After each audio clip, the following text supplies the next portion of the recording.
18 დეკემბერია, საღამოს 8 საათი, ეს ის დროა, როცა შვედური მაგიდის გადაცემა გამორჩენილი ამბების მორიგი ეპიზოდი აიტვირთა YouTube სივრცეში. კი ბატონო.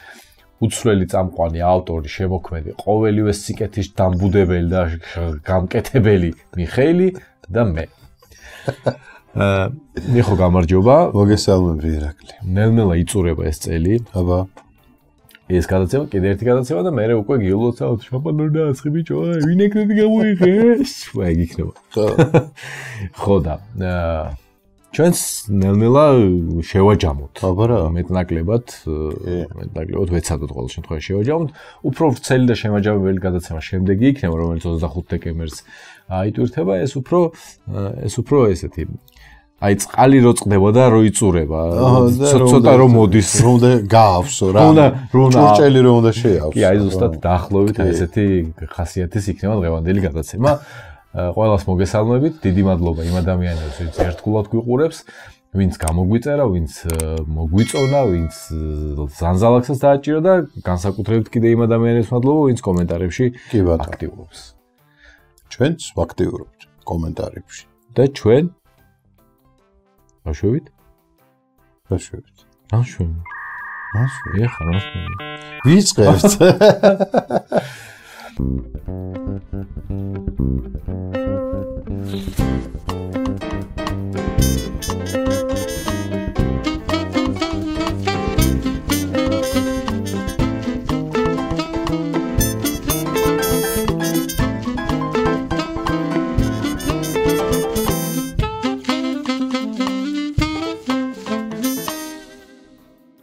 როგორც უკვე ვთქვი, 18 დეკემბერია, ორშაბათი დღე და მათ ვინც არ იცის გადაცემის კარგა ხო გინდოდა ესეც სიტყვა. მიყვარს ეგეც სიტყვები. მათთვის განმეორდები და ვიტყვი, რომ ამ დროისთვის, აი ამ მომენტში განვიხილავთ იმ დღეს მომხდარ ან აღსანიშნ დღეს, როცა ემთხვევა გადაცემის გასვლა. რა უცნაური არა სულ ორშაბათს რო ემთხვევა. რაღაცნაირი და რიცხვები რო იწურება? ხო, რიცხვები იწურება.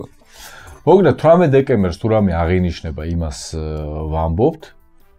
3 რეალურს და 1 ირაკლის მოგონილს. ხო, გამოგონილ დღესასწაულს და მაგრამ ირაკლის გამოგონილ დღესასწაულები შესაძლებელია იყოს მართლა არსებობდეს ოღონდ სხვა დღეს. ხო, არ გამოურიცხავ რა ასეთი დღეები. იმიტომ რომ მე მგონი ყველაფრის ფანტაზია რაზეც გაგვწვდება, ყველაფრის დღე არსებობს და.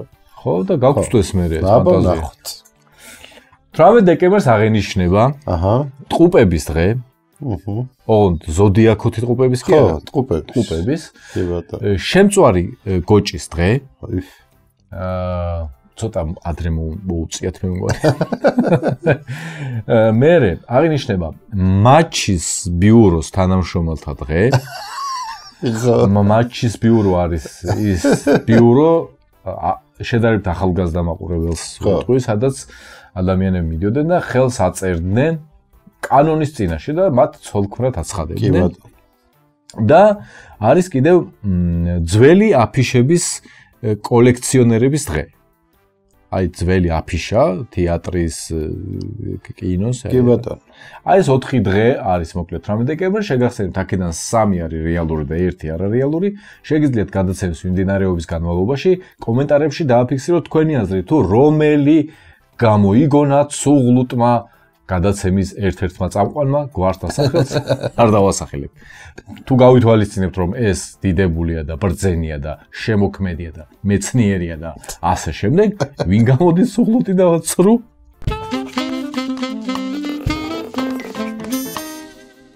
ეს ირაკლი გახლავს კეით კლარკი.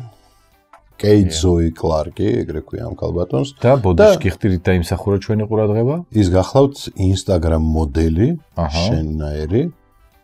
ზუსტად, ცოტა უფრო წარმატებული. და სხვა ქვეყნები. იმას მეტი ნუდები აქვს და იმიტომ შეგეუბნები მე შენ ნუდებს მიაწექით ხო და არ შვები და ხალი გავარდა აგერ. გამოვაცოთ ამინდები და მას ყავს 2 შვილი, ერთი 20 წლის გოგონა, მეორე 12 წლის. 20 წლის გოგონას რაც შეეხება, მას თავისი ბლოგი აქვს, მიყავს თავისი გადაცემა, ძირითადად თავის ოჯახზე აკეთებს ამ ყველაფერს, სადაც პერიოდულად დედამისის ჩანს ხოლმე. კი ბატონო. ანუ ინფლუენსერების ოჯახია, თქვა რა შეიძლება. 12 წლის ბავშვმა კიდე დედამის მოხდა რა გინდაო რომ გამოხვიდეო. შენ საერთოდ რა გინდა ჩვენ ოჯახში? ხო. წადიო. გეტყვი ახლა მე რა გინდაო რა მეცნიერი უნდა გამოხვიდეო თუ ადვოკატი უნდა გამოხვიდეო თუ რა გინდაო რომ გამოხვიდეო. შვილმა უპასუხა დედა ჩემივით მინდაო გამოვიდეო ასე ვთქვათ ინფლუენსერიო. და დაუშალა დედა? და ამაში ყველაფერშიო მე სკოლა და სწავლა მიშლის ხელსო. სულ მოუთქმელად ველოდები ამ ამბის დრამატულ განვითარებას. მივალ. გისმენთ აბა? ისეთი დრამატიზმია მიხვდები შენ ფუჭ ცხოვრებას. ამაო ყოფას. ხო, ამაო ყოფას. მოკლედ, აღარ მინდაო რა სკოლაო მაცდენსო, დინამისმა თქვა კარგიო კაცო. არ მინდაო ეს სკოლაო. აი დედა შენ გენაცვალოს. კი, ამ ბავშვს 12 წლის ბავშვს თითქმის ჩვენაირად არის, ანუ იმას Instagram-ზე რა გამომწერების რაოდენობით 615,000 გამომწერი ყავს.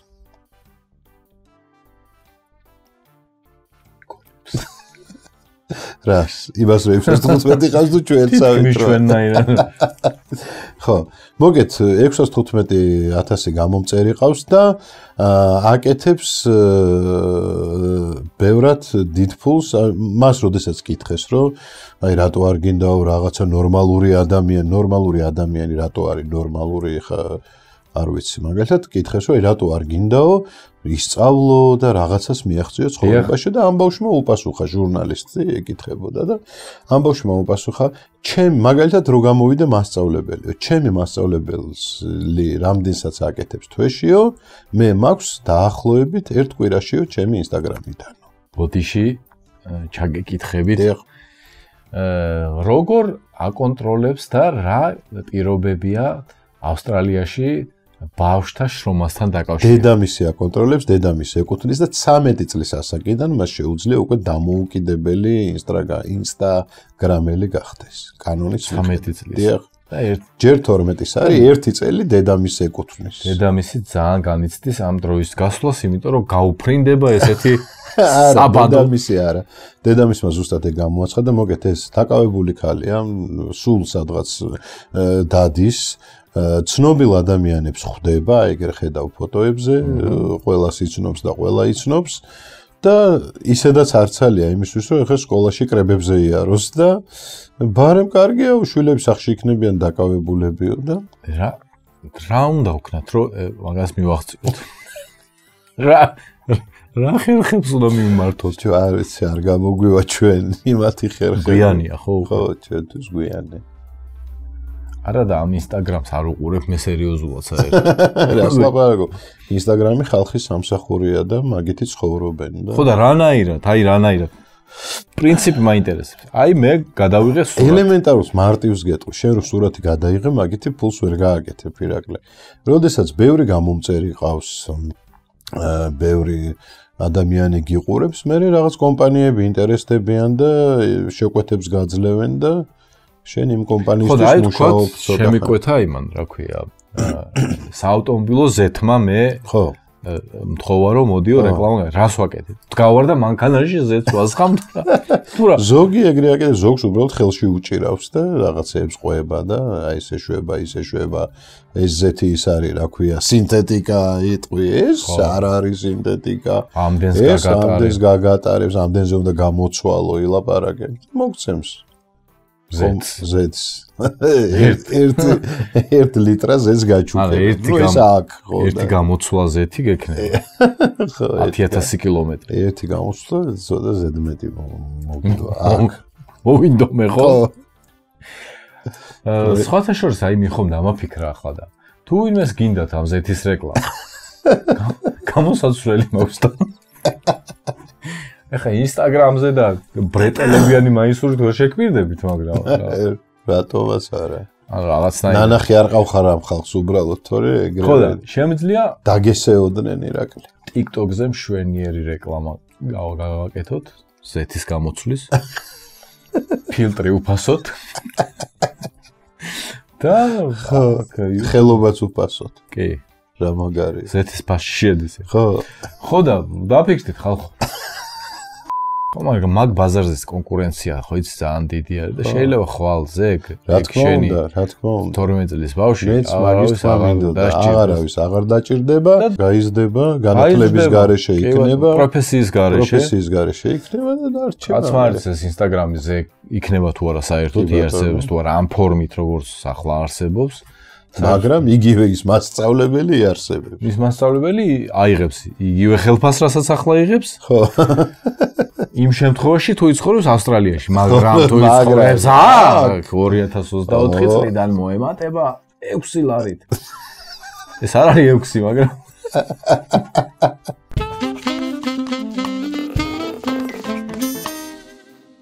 ირაკლი, ქართულად რა ქვია, workaholics რო ეძახიან, ანუ შრომაჰოლიკი? შრომის მოყვარე.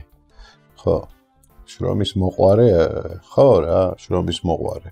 შრომაზე დამოკიდებული. შრომაზე დამოკიდებული ადამიანი. მოდი შრომაჰოლიკები დავარქვათ. დავარქვათ შრომაჰოლიკები.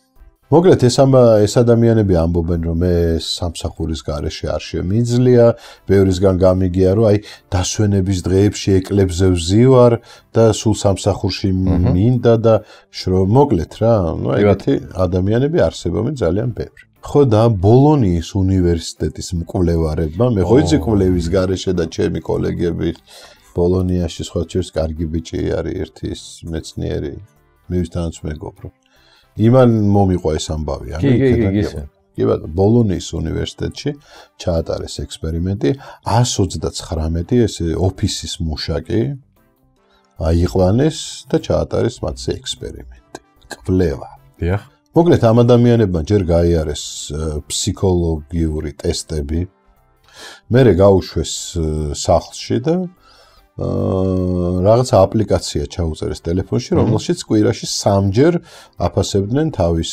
მდგომარეობას როგორ გრძნობენ თავს მოკლედ აი ამ კვლევები ყველაფერი შეაჯამეს და ასე შემდეგ და აღმოჩნდა რომ ეს ადამიანები ზუსტად ისევე ორგანიზმი ზუსტად ისევეა დამოკიდებული სამსახურზე, როგორც ნარკოტიკი, ალკოჰოლი და ასე შემდეგ.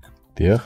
და ეს ადამიანები ხდებიან დეპრესიულები, მაგალითად, ჩვეულებაში რო გავუშვო, შეიძლება დეპრესიული გახდეს უცებ. და ნუ გავუშვებ. და სახლში მუშაობენ ეს ადამიანები, დამატებით სამუშაოს იღებენ. ხოლო მუშაობის დროს აქვთ ისეთივე ზუსტად ეიფორიის შეგრძნობა, აი როგორც სხვა ნარკოტიკულ თუ ალკოჰოლურ საშუალებას ახლავს და ეს ადამიანები იდეაში რო გონია რომ კარგად უნდა იყვნენ მუშაობის დროს პროცენტულად ბევრად უფრო ცუდად გრძნობენ თავს ვიდრე სხვა არა ვორკაჰოლიკი ადამიანი და სახლში წასვლის შემდეგ კიდევ უფრო ცუდად გრძნობენ და უარყოფითი ემოციები გააჩნიათ ძალიან ბევრი და აქ კიდევ ერთი კვლევამ აჩვენა, ну, რა თქმა უნდა, 129 ადამიანში იყო ეს ყველაფერი ადამიანზე იყო საუბარი.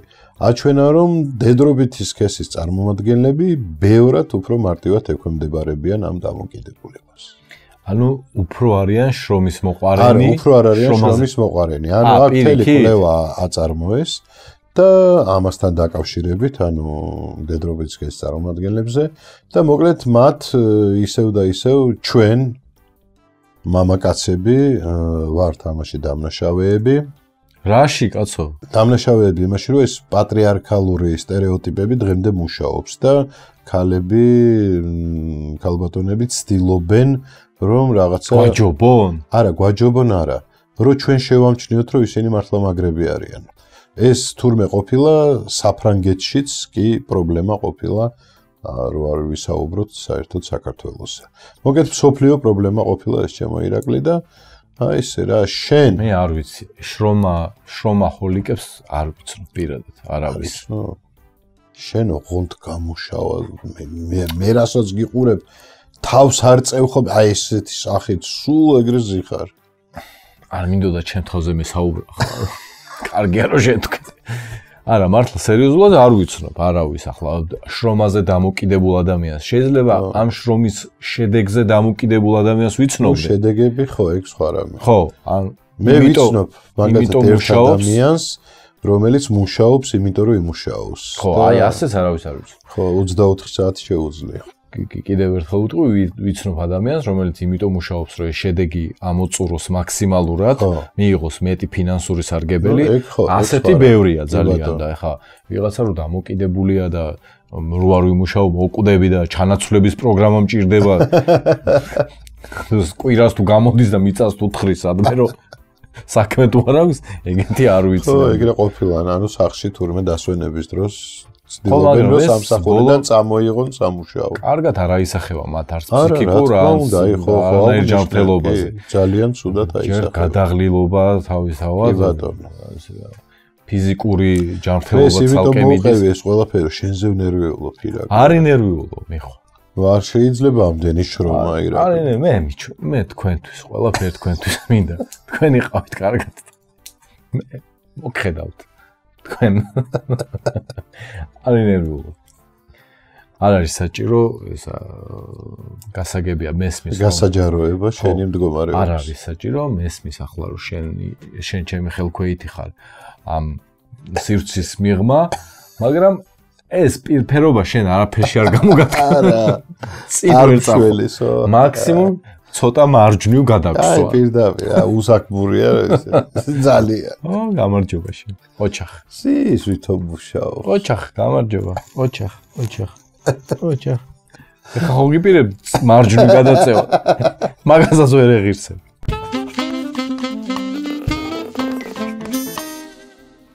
ირაკლი დიახ მოკლედ მე მინდა დღეს შემოგთავაზო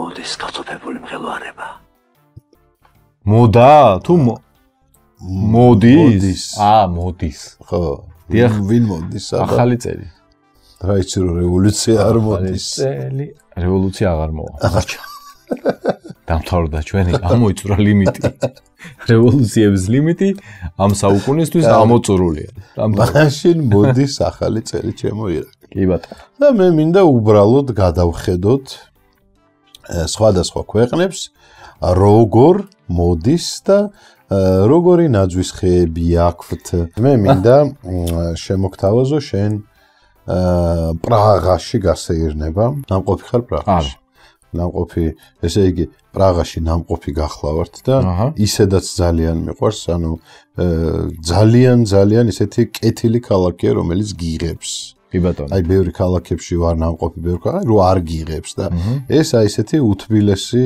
ქალაქი არის და განსაკუთრებით ხა კარგი იქნება სადღესასწაულო დღეებში ხო სადღესასწაულო დატვირთული იქნება ბევრი ატრაქციები კი ბატონო და ძალიან გალამაზებული განათებული ლუდით კი ბატონო სხვათა შორის ერთ-ერთ წასვლაზე პრაღაში ჩვენი საერთო ნაცნობის იყო იქ და არ დაიკლო ლუდი საერთოდ არ დააკლია აქ ხო იკლებს პრაღას დააბრალა ხო და რა კარგილო არ უნდა და მაგრამ არ უნდა არა პრაღაში იყო ჩეხურიაო და ეხა კი ბატონო ჩემი ერთ-ერთი მიზანი ანუ ქვეყნებიდან ხომ აქ მე მიზნებისად უნდა მოხვდე ხო აი იაპონია არის ჩემო ირაკლი ესეთი ამბავი ხდება ტოკიოში იაპონიაში ჩემი აზრით ულამაზესი და ეს ყველაფერი არის დარწმუნებული ვარ ტურისტებისთვის თორე რა თქმა უნდა ადგილობრივი ის ხალხი წეგან ვიზეთ საუბრობდით შრომაჰოლიკები ალბათ ამას ვერ სამჩნევენ საერთოდ კი ამას საერთოდ ვერ ხვდებიან გამოდიან სამსახურიდან იაპონიაში ეგ პრობლემაა ხო სერიოზული პრობლემაა გამოდიან სამსახურიდან მიდიან სვამენ დილას დგებიან მიდიან ისევ სამსახურში ასე რომ ეს არის ჩვენთვის ეს არის ჩვენთვის რომ ჩავალ და მე რომ გეგმავ რომ წავიდე ჩავალ დამხვდება ესე ეს ყველაფერი და მაგრამ ნუ დამეთანხმე რომ ეს არის მართლა ულამაზესი და რაღაცა ისეთი სანახაობა აი ირაკლი ეხლა ჩვენ გადავინავსეთ ბერლინში სხვათა შორის ბერლინის წინა საახალწლო პერიოდში ნამყოფი ვარ და მართლა სასწაულია ულამაზესი მიგიღო ბერლინმა კი ბერლინმა დაარჩე დროშა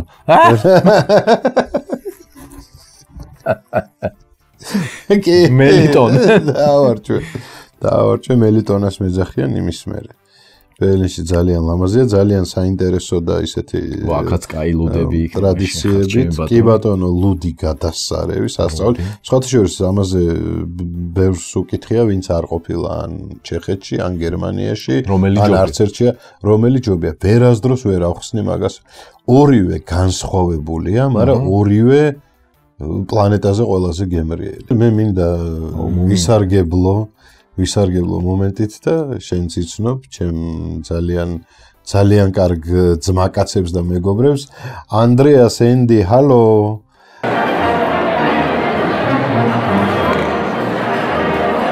ანდრეასთან და ენდისთან ყველაზე სასწაული არის ხოლმე ლუდის დალევა, იმიტომ რომ ისინი არიან ბავარიაში ცხოვრობენ, ბავარიელები არიან. თვითონ ამბობენ ჩვენ ბავარიელები არა ვართო, ფრანკონიელები ვართო. დიახ. და ფრანკონიული ლუდი არის ერთ-ერთი შედევრია რა. და სხვათა შორის მიუხედავად იმისა, რომ ქართული ეხლა რამოდენიმე ხანი ხშირად მოვდივართ ერთმანეთთან და რაღაც 5-6 სიტყვა იციან, მეტი არაფერი არ იციან, მაგრამ ორივეს გამოწერილი აქვს ჩვენი არხი. მართლა. ანდრეასაც და ფრენკსაც და ძალიან დიდი მადლობა კიდე იმ ადამიანებს, ვინც გამოგვიწერს ეხლა ყურების პროცესში. რა თქმა უნდა. არ არის აუცილებელი ბავარიაში იყოს, შეგიძლიათ აქვე იყოს თბილისში, საბურთალოდან, ბათუმში, გოგულეთში, თელავში, კაზბში, არ აქვს უშუალოდ, სადაც არ უნდა იყოს, თავისუფალია, უფასოა. კი ბატონო და ჩვენთვის არის წინა საახალწლო საჩუქარი. თქვენი გამოწერა და მოწონება და კომენტარებიც, რა თქმა უნდა. ჩემო ირაკლი, ამას რო შეხედავ, თავიდან შეიძლება ვერც კი მიხვდე, რომ როგორ შეიძლება ამისგან რამე ისეთი გრანდიოზული და ლამაზი დადგეს, მაგრამ ნიუ-იორკში, მანჰეტენზე არის ესეთი ულამაზესი ნაძვისხე, ყოველწლიური. რო შეხედავ ხო არაფერი. მაგრამ აინთო და არის სასწაული შენ გინდა თქვა, რომ გადამწყვეტი ამ ყველაფერში არის განათებები? კი ბატონო, რა თქმა უნდა, შეხედე, დააკვირდი. სასწაული ნაძვისხე. კი ბატონო. და ძალიან მიყვარს მე საერთოდ ესეთი ტრადიციები, იმიტომ რომ როგორი მომენტია, იცი? ბევრს უთქვავს, რომ აი ამ ხელა ფული იხარჯება, რა საჭიროა, წელიწადში ერთხელ არის საჭირო. მაგრამ არ არის საჭირო, რომ წელიწადში ერთხელ ცვალო. იმიტომ რომ მანჰეტენში მაგალითად წლების განმავლობაში ერთ და იგივე განათებებს იყენებენ და კარგად არიან და არის ქვეყნები. არის ქვეყნები, არ დავასახელებ, სადაც ყოველ წელს იცვლება და ზედმეტი 9 მილიონი იხარჯება. წინა წელს რაც იყო. ჩვენ ვართ ცოტა. აი მე გეტყვი მაგის ახსნას. ვიდიაბა. აქ ეხა ამერიკაში რამდენი მილიონი ადამიანი ცხოვრობს, ხო? 100 რაღაცა. ხო, ბევრი. არ ვიცი ზუსტად, მაგრამ მილიონები ცხოვრობს. ჩვენ ვართ სულ 3 მილიონი. და შარშა რო დავდგით ის 3 მილიონმა ყველა მონახეთ. იქ ვერასწრებ. ეხა ბევრი არის. ჩვენ ყველა ვნახეთ, სიახლე გვინდა. ხო. მართალია, მე კი ვერ მივხვდი მაგას. დაუფიქრდი ცოტა. სანამ ესენი ყველა ნახავენ, იქნება მანამდე ეს. მე გამოვლენ ყველა ერთად. ეს ვნახეთ, ახალი გვინდა. და აქედან გავგზავნით ჩვენ. ეგ არ ვიცოდი. მადლობა ირაკლი ამ ინფორმაციისთვის. ასე რომ, ტყუილა წუწუნებ, ახალი ნატურა. ხო ნახე შარშანი. წელს ნახავ ახალს, გაიცად კიდე ახალს. სასწაულია. თორე რამე კი არ არის, მან ხეირია. სისულელია. ირაკლი, ახლა გარდავიცვალოთ. ახლა გარდავიცვალოთ და მოვევლინოთ ქვეყანას სტრასბურგში. სტრასბურგის გადაწყვეტილებით ახლა ჩვენ გარდავიცვალოთ. და მოგლე სტრასბურგში, ჩემო ირაკლი, საფრანგეთში აი ესეთი სასამართლოს გარდა ხდება რაღაცეებიც თურმე, როგორც აღმოჩნდა. აი ესეთი პატარა საშობაო სოფელი და აი აქ რო გაივლი, არ ვიცი, ამაზე დიდი სიამოვნება რა უნდა იყოს და განწყობის მომტანი არის ძალიან ეს აურა და ეს ყველაფერი. კი, ნამდვილად ძალიან ლამაზია და განსაკუთრებით კარგია თუ ისეთი განაჩენი გამოგიტანეს საშენო მანამდე. ხო, საშენო და გამოხვალ გარე 23 დეკემბერს გამოგიტანეს. აი, განაჩენი გამოხვედი და გიჭირავს ეს. მოკლედ ჩემო ირაკლი იმდენი კარგი ადგილი არის ხო? ზღაპრული ადგილები, წინა საახალწო და წინა საშობაო, რომ ეხლა ყველა რო ჩამოვთვალოთ, ძალიან შორს აგვიყვანს. ნამდვილად. ხო, რაც არ არის ცუდი. იდეაში. ხო. სხვათა შორის მე მინდა განახო ჩემი პირადი გადაღებული ვიდეო და არავინ არ თქვას, რომ თბილისი რამით ჩამოუვარდება რომელიმე ქალაქს. ჯერ ერთი თბილისი, ხო, ისედაც ძალიან ლამაზია. კი ბატონო. ყოველგვარი საახალწლო კი ბატონო. ახლა შეხედე. რა თქმა უნდა. ეს არის ჩვენი თბილისი და როგორი იქნება ამ ახალ წელს ვნახავთ. თან საცობი არა, შეხედე რა. ეს დილის 4 საათზე გახდი ჩემო ირაკლი. ამის გადასაღებად წავედი და ძალიან კმაყოფილი ვარ მე აი ამ ჩემი გადაღებული ვიდეო. წელს კიდევ უფრო ლამაზი იქნება. კი, მეც დარწმუნებული ვარ და ყოველ ჯერზე მიუხედავად ყველაფრისა, პატარა ბავშვით მიხარია ახალი წელი.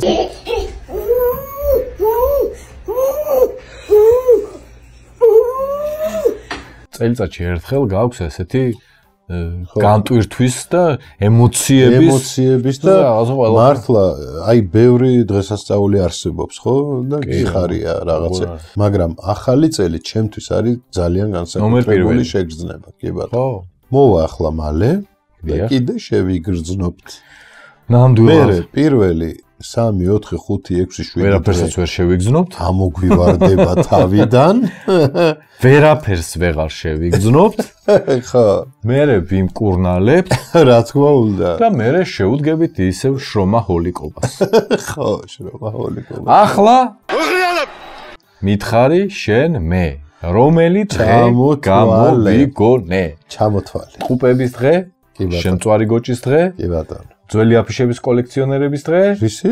ძველი აფიშების კოლექციონერების დღე. ეგ თქვი? კი. დარწმუნებული ხარ? და მატჩის ბიუროს თანამშრომელთა დღე. ხო, ძველი აფიშების. მე მგონია, რომ იმდენად მარტივი არის ეს ამბავი. ვითომ? რომ იმდენად უნდა არსებობდეს ეგ დღე, რომ ალბათ არ არსებობს. გისმენთ? შემწვარი გოჭის დღე. მინდა მოგახსენოთ რო არსებობს რომ შემწვარი გოჭის დღე აღინიშნება 18 დეკემბერს. ასევე აღინიშნება მამაჩის ბიუროს თანამშრომელთა დღე და ასევე აღინიშნება ყუპების დღე და ძველი აფიშების კოლექციონერების დღე. რატო კაცო იქნება რა დააშავა მაგ ხალხს 18 დეკემბერს არ არის და ისე არის. უნდა მოვძებნო სხვა დღეს თუ აქვთ მაგ საწოდავ ხალხს. რატო არიან საწოდავები? რახან ძველ საგროვებია. დღე რო არა აქვთ იმიტომ. მაგრამ დღეს არა. მოვძებნი. მოკლედ მოგიგე. მე ჯერ არა, ჯერ წინ არის კიდე ერთი. არა, გადამწყვეტი ბრძოლა არის 25 დეკემბერს. კი ბატონო, მაგრამ დღეს მოგიგე. ლოკალური ბრძოლა მოგიგე ომი არ დამთავრებულა. მოკლედ დღევანდელი გადაცემა ასე დავასრულოთ ამ ჩემთვის წარმატებულ ნოტზე. თქვენ კი მაყურებელს თხოვნით მოგმართავთ, თუ ცხადია მოგწონთ ჩვენი ვიდეოები, მოიწონეთ. დააფიქსირეთ მოკლედ თქვენი ეს მოწონება, გამოიწერეთ არხი შვედური მაგი და ჩვენ ყოველდღიურ რეჟიმში მოკლე ვიდეოებს გთავაზობთ, ხოლო ყოველ ორ შაბათს ესეთი ვრცელი ფორმატით წარმოგიდგებით. რა ვისწავლე მე? რა? აი აქ კუთხეში გამოჩნდება ჩვენი კოდი, რომელიც შეგიძლიათ რომლითაც პირდაპირ გადახვიდეთ TikTok-ზე. ეს ყველა მიცოდა ყოველთვის და მე ახლა ვისწავლე და მიხარია. ეს კოდი არ არის არაფერი სატანური. უბრალოდ TikTok-ზე გადასასვლელი. ხო, შეგიძლიათ ამამად მოიხმაროთ მოკლედ. დიდი მადლობა, ვინც ამ წუთამდე ჩვენთან ერთად იყო. მადლობას მოგახსენებთ. წინასწარ გილოცავთ ახალ წელს. შევხვდებით ერთმანეთს მომავალ ორშაბათს 25 დეკემბერს.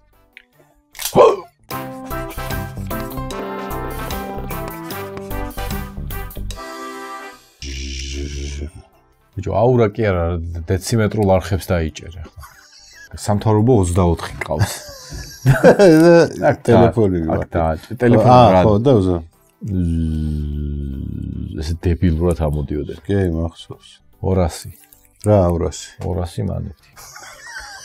რატო 200 მანეთი? არ ვიცი. პირველი თქვი რა მე 200 მანეთი რა გაგახსენე. 24-ების გავლენის ქვეშ. კოდი დაიხურე რა. სად? გაჭაღარავდი ხედავ. ჭაღარა შემოგეპარა ირაკლი. მიყვარს ხელს რაღაცები რომ მიჭირავს ხოლმე. TikTok-ზე, Instagram-ზე. Instagram-ზე. სადაც ჩვენი ნუდები არის გან. შიერ ხო არა ხარ? არა, პირიქით. მირიქით რას ნიშნავს? მე ვარ მშიერი.